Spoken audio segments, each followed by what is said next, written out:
Ron, thank you for coming back. Just for those who may not be familiar with you, what is your investment philosophy and how much do you now have under management? The investment philosophy is to invest for the long term in businesses that have big growth opportunities, competitive advantages that make it difficult for other people to do what they're doing, that have businesses that are well managed. And when I'm talking about long term, the average holding that I have in my funds is about 6 or 7 years. So the average mutual fund turns over its portfolio every 6 or 7 months. Hedge funds are much shorter. Ours are 6 or 7 years. So it's unusual to invest in that way in a public mutual fund. And under management is about $17 billion, a little bit over that. Now you've been expanding the number of funds you have. You fear you might lose sight of what made you successful all these years? Why so many new funds? Well, we have for example, a new real estate fund that we started 3 years ago, and that was at the bottom of the market in real estate. We're in the midst of a panic. And that fund this past year is up over 40%, 42 or 43%. And over the 3 years that it's been existing, it's up 70%. And last year, I think it might have been the #1 mutual fund in the country. And the reason we started in the first place was because we think about $1.5 billion of the assets that we manage have a real estate element that is important in the valuation of those businesses. And in this person who manages this fund, who's worked for us for 6 or 7 or 8 years, it was his idea that he wanted to have a real estate fund. I didn't want to have a REIT fund. If I wanted to have a REIT fund, I would go invest with Cohen & Steers. Why would you do us? But I was interested in investing in real estate differently than other people invest in it, similar to what we invest in our other funds. And this has worked out very well for us. So it's a supplement to our existing business as well. It gives people who are working for us more responsibility. And now it so happens that fund is probably currently our best inflow money fund. Yesterday was $2.5 million into the fund. The day before was $1 million. So every day that fund is taking in nice assets now, and I'm very pleased with it. And of course, it's because of the performance of that fund. So we start these funds because we think there's a good opportunity for our clients, and we start them also because we have a background in what we're doing, and it gives people more responsibility and makes them better analysts and portfolio managers, to help us, and it gives our clients a good chance to make a lot of money. Give a couple of examples, say from the real estate fund and also from your energy fund, where you pick companies a little differently than those who focus on those categories. The energy fund is a fund it's not ready for prime time yet. So we had done very well with energy stocks, and I was convinced that we should do this, and we'll see if it works. That's not clear so far. And as far as the real estate fund, what's interesting about it is that it follows the path that all of our other funds follow, about how we invest. And it's the same thing, trying to find opportunities, competitive advantages, growth opportunities, competitive advantages, special managements. For example, if you are someone who's building office buildings and you're in Chicago, there's no competitive advantage that you have in your building over someone else who has another building, because it's all these rail yards. All you got to do is plenty of land. All you got to do is build another building in one of those empty lots. And in New York City, if you're building a lot, buildings, how are you going to build in New York City? It takes years to get approvals. And to give you one example, one of the companies that we have an investment in is Alexander's. And Alexander's is the Bloomberg building and some shopping centers in New York, and it's Steve Roth and Mike Fascitelli, and it's also from Vornado and David Mandelbaum. And the idea that we had was we invested in this company quite a while ago, and this year the stock was trading recently at over $400 a share, and they paid out a $120 special dividend. We've had a lot of special dividends this year, and $120 special dividend that was paid in December. And that was also invested in for our real estate fund. And Jeff said to me, so Ron, do you know when you bought Alexander's? I said, well, I guess, I don't know, probably owned it 15, 20 years. And he said, well, actually, you started, and what'd you pay for it? And I said, I don't know, I think it's probably under 100. And he said, well, actually, you started in 1992 at $22 a share, and it's now 400. And here they're paying you a $120 dividend. And so the reason it was interesting in the first place is you had these great people running this business. And then in New York, they had the Alexander site, which you could see right from our office building. It's 2 blocks away. Right. So what a great site that is. And Steve Roth, for a long time, looked at it and said, I don't know, I can't decide if I should do this. Should I put in the high-speed rail that goes to the airport or not? And so it was years. And it was just coming out of bankruptcy. And I said, well, this is very interesting. You have a really good guy running it. They have great sites. You have competitive advantage if you're in New York City. And you have these opportunities that to make something special out of this business with these raw assets that other people can't duplicate, and it worked. And so here we have a business like that, or that's one thing, betting on something like that. Betting on Tom Pritzker from Hyatt Corporation, very interesting. That here is someone who I've known his dad when I was starting in business. He was one of the first people to help me in the 1970s, Jay. And so I know his family for my whole career, virtually. And what's interesting about Hyatt Corporation right now is that you're buying this company for less than the physical value of the owned properties, which are all being renovated, and the stock is so cheap. It's 10 times where the industry is 12 or 13 or 14 times, 10 times.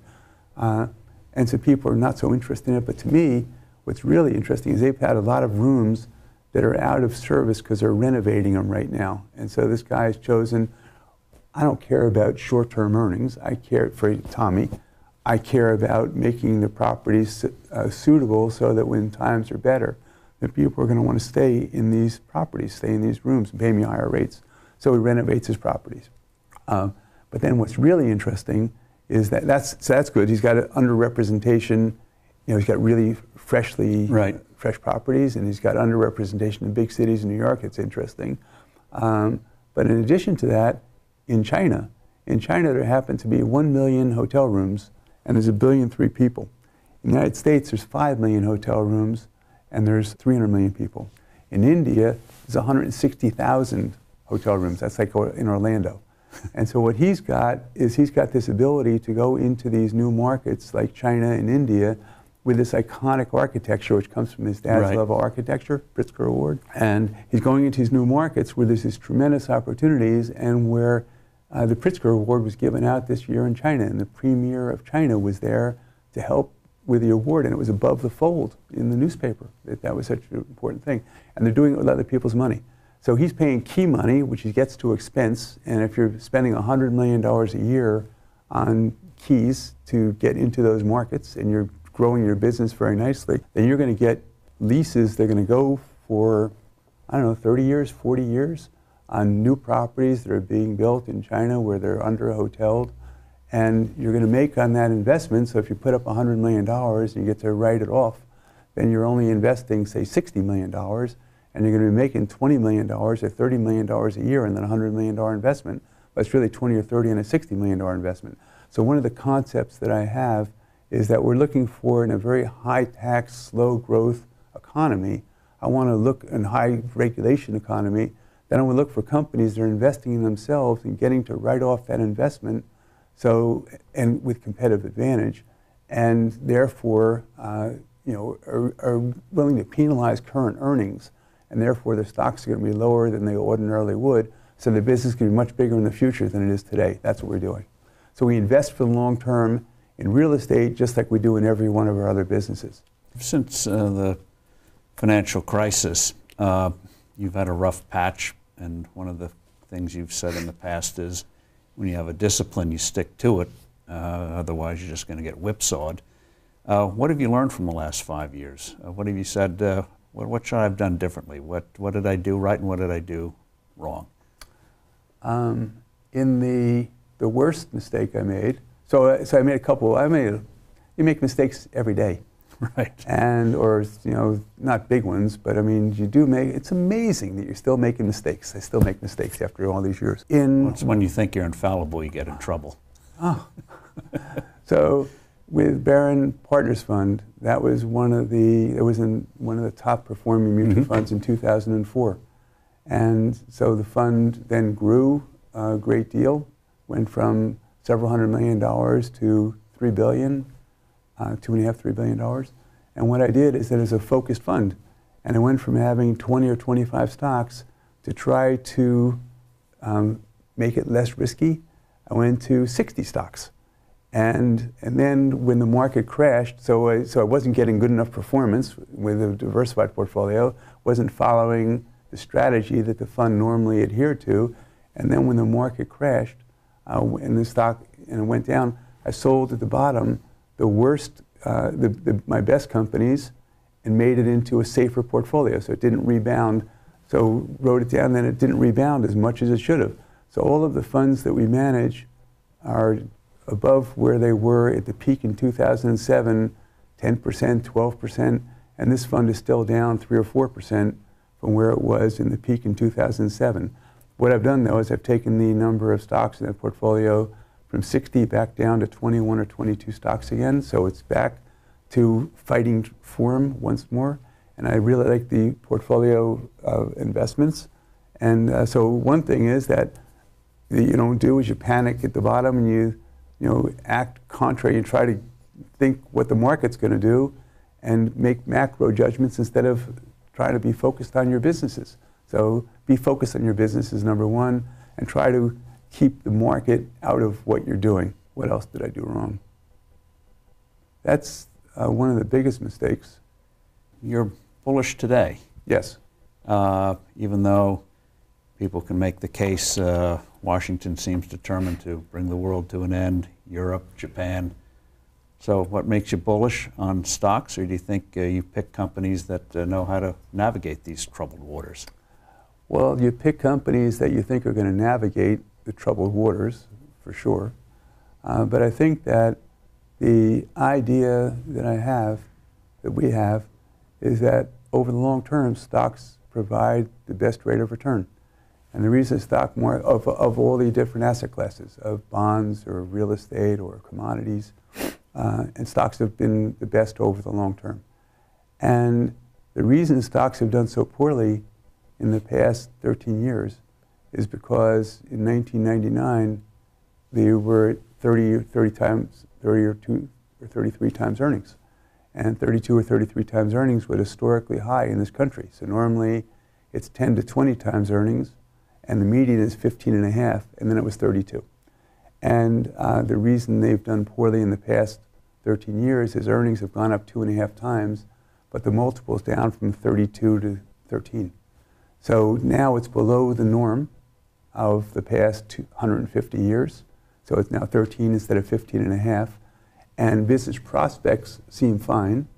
And the headwinds that we have are the fiscal, drawing back of stimulus and higher taxes, which is unusual for trying to recover from a recession. And if this works, then the Democrats are going to get reelected again in 4 years.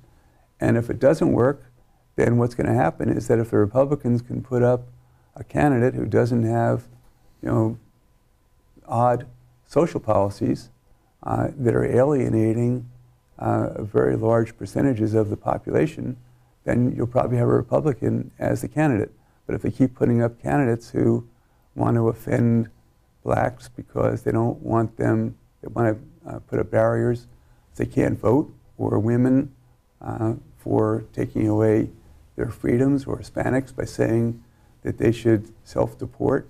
I mean, just one thing after another. They tried to alienate all these different segments thinking that they could just rely on white guys.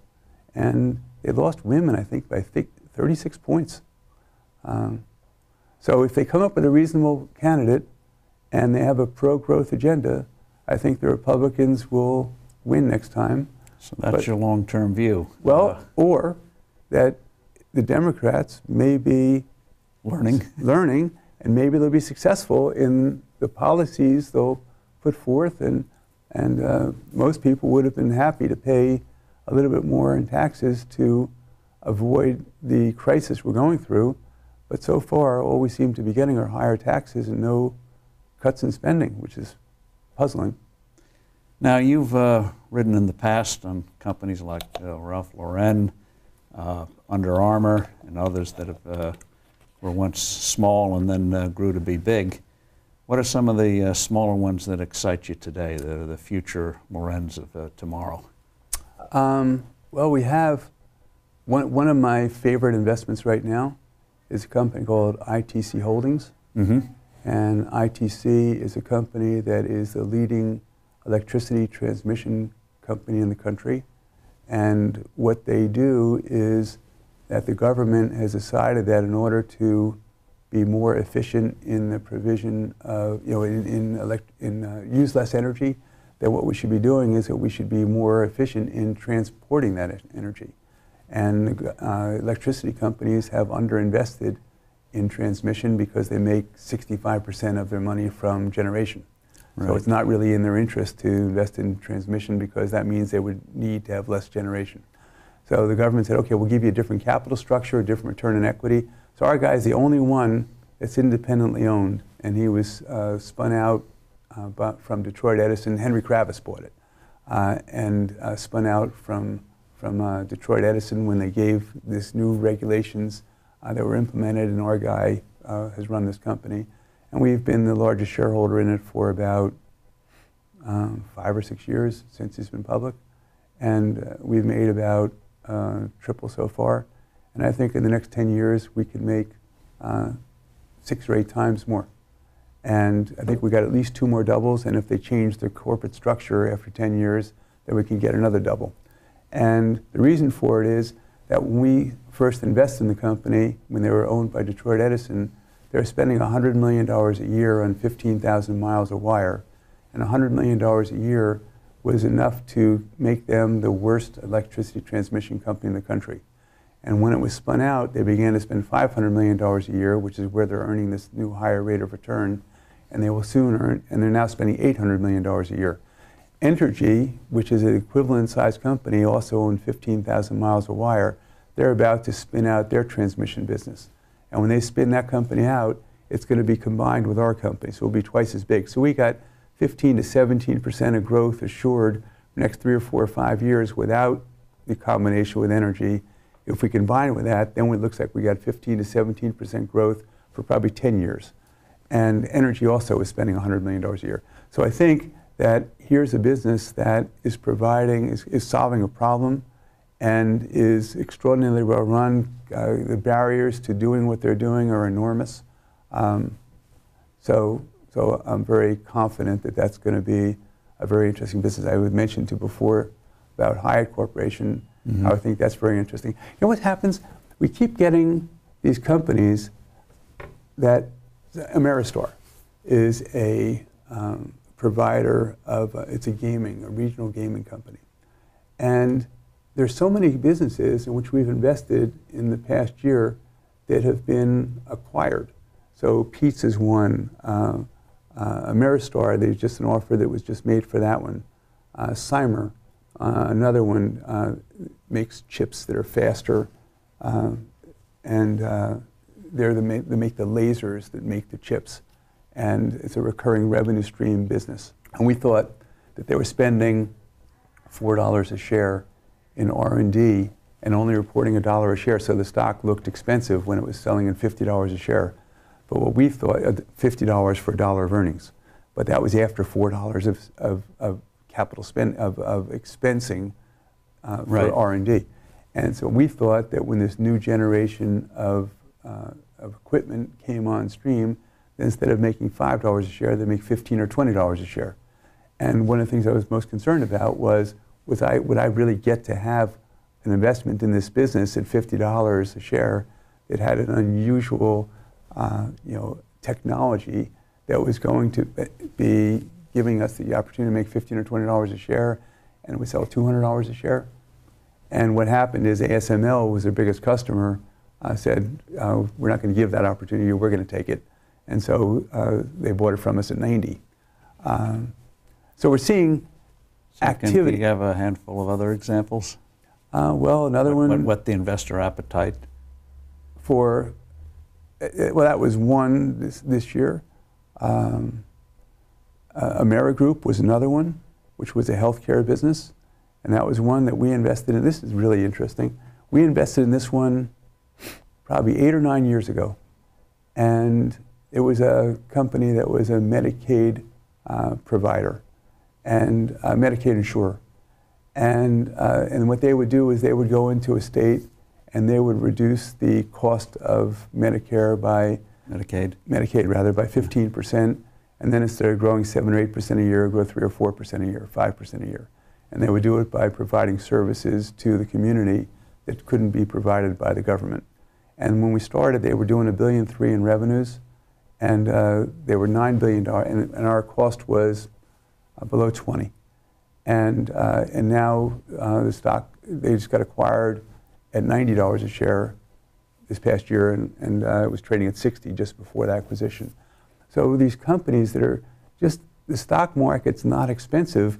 When you look at, we had 4 acquisitions this year out of a portfolio of 95 for Barron Growth Fund. Genesee and Wyoming, this is short line railroads. So short line railroads, competitive advantage. They were built 100 years ago.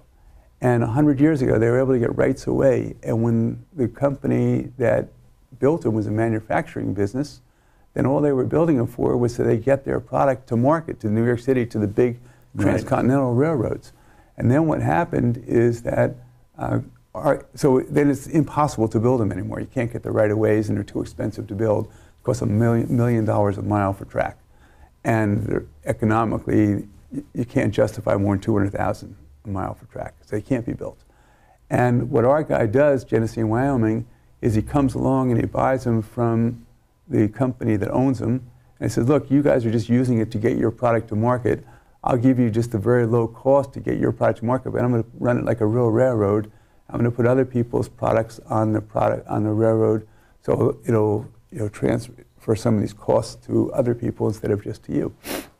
And so this guy gets cash in his hands for selling his railroad. He gets the same cost of getting his product to market, and our guy gets to have a railroad that he's buying at a fraction of what it cost to build, but he couldn't build it anyway.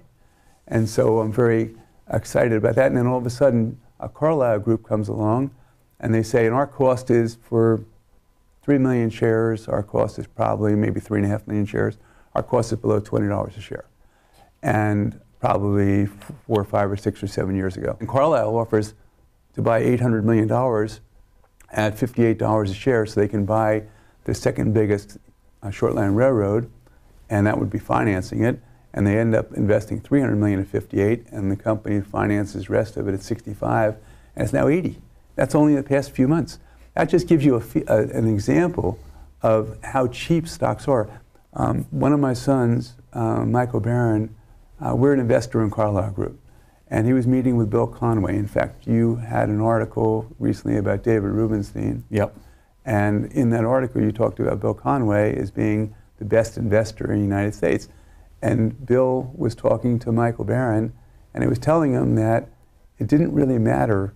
He says he's never seen a successful investment, whether it's determined by whether he paid $900 million for a business or $1 billion or $1.1 billion. Didn't matter.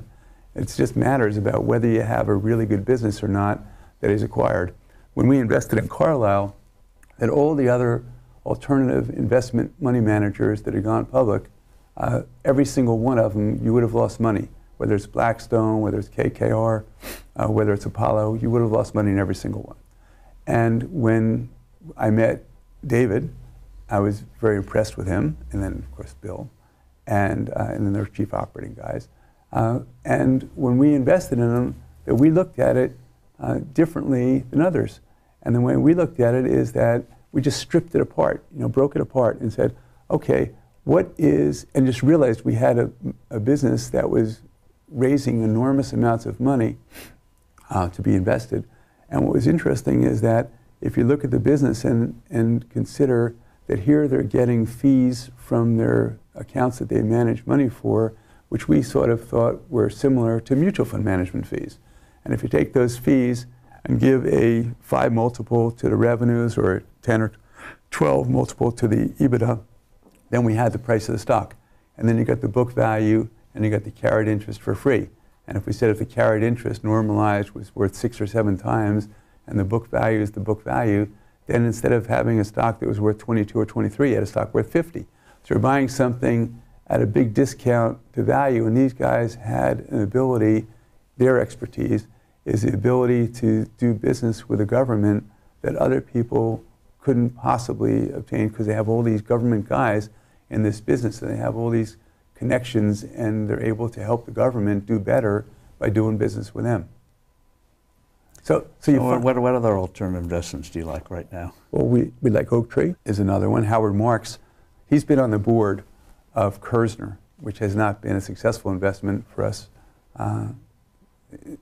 as a private company, but was a very successful investment for us as a public company.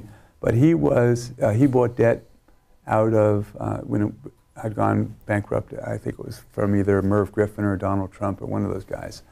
And then it turned into Saul Kerzner took it over, and then Saul was so impressed with this guy, he asked him to remain on the board, and that's how I know him for a fairly long time, but not really well. But now he has a house nearby me in East Hampton, and that he's just built. And so now I'm seeing him more in New York.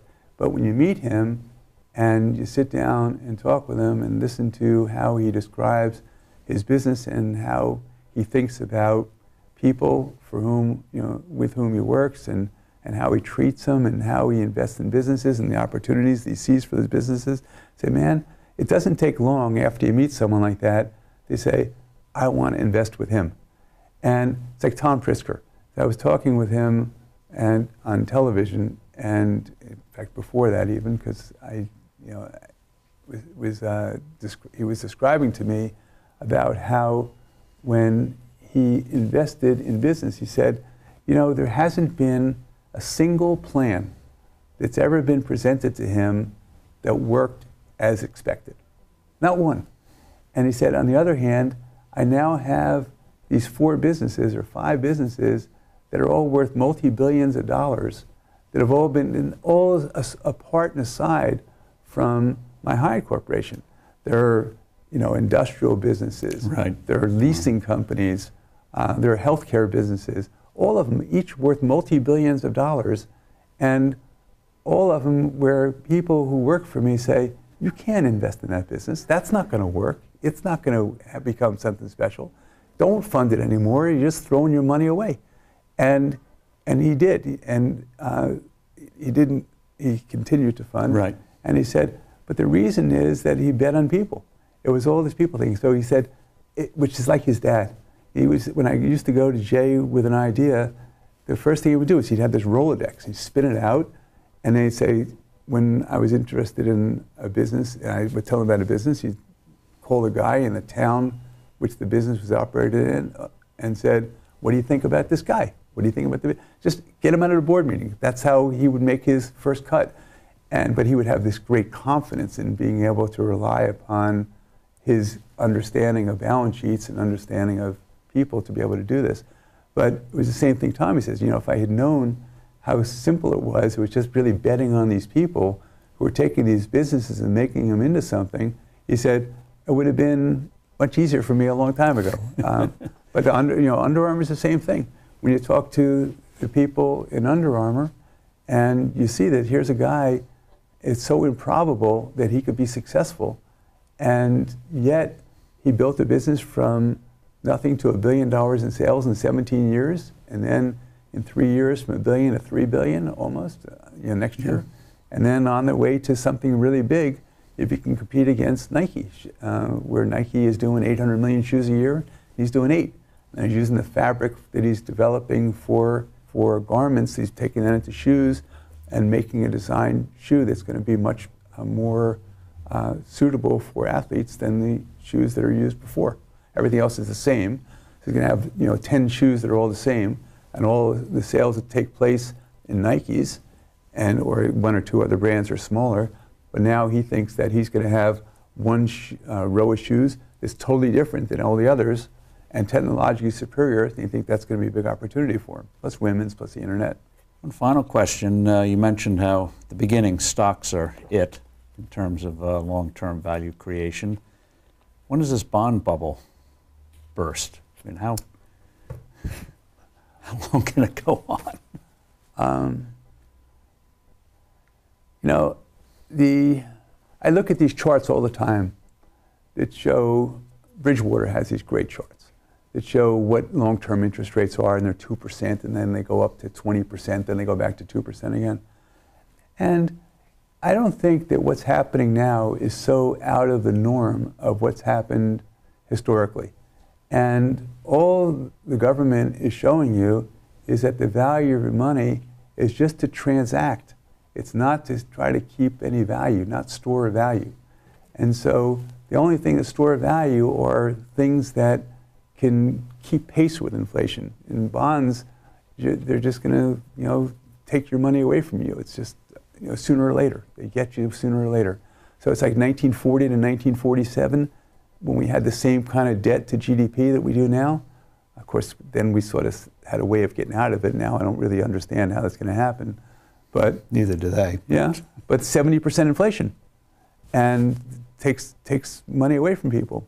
So I think that savings in dollars is a tough road to hoe, and businesses and stocks, that's the place. And as far as fixed income, then you know that the dollars you're getting back are going to be worth way less than the dollars that you're giving. So all these people I know are borrowing money at very low cost for very long times, even schools, everyone.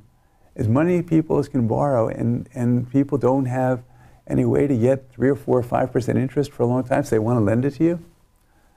It's something. How long does it last? I don't know, until the economy starts getting better. And if you just keep putting all these headwinds into it, maybe the economy doesn't get better for a while.